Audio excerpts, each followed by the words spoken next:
بسم اللہ الرحمن الرحیم۔ السلام علیکم رحمۃ اللہ وبرکاتہ۔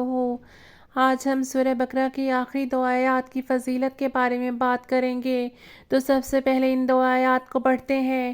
اعوذ باللہ من الشیطان الرجیم، بسم اللہ الرحمن الرحیم۔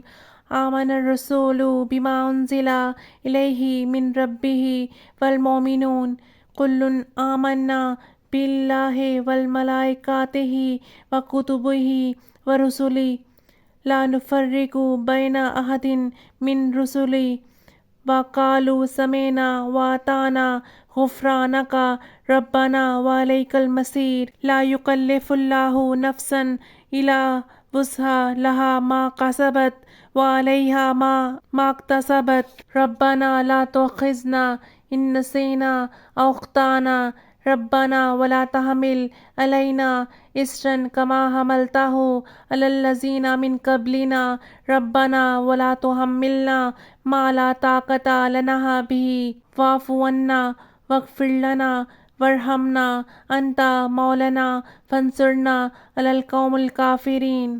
صدق اللہ العظیم۔ حضرت نعمان بن بشیر رضی اللہ عنہ سے روایت ہے، رسول پاک صلی اللہ علیہ وآلہ وسلم نے ارشاد فرمایا، اللہ تعالیٰ نے آسمان و زمین کی پیدائش سے 2000 برس پہلے ایک کتاب لکھی، ان میں سے 2 آیتیں اتاری جن پر سورہ بقرہ کا اختتام کیا۔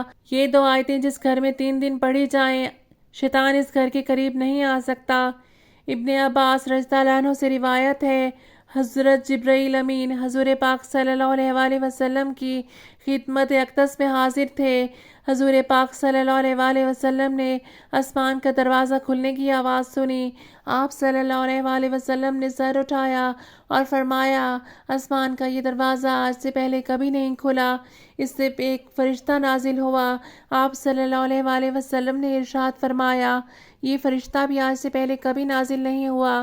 اس فرشتے نے سلام عرض کرنے کے بعد کہا، آپ صلی اللہ علیہ وآلہ وسلم کو 2 نوروں کی بشارت ہو جو آپ صلی اللہ علیہ وآلہ وسلم سے پہلے کسی نبی کو نہیں دیے گئے، ایک فاتحۃ الکتاب یعنی الحمد شریف اور دوسرے سورہ بقرہ کی آخری آیات۔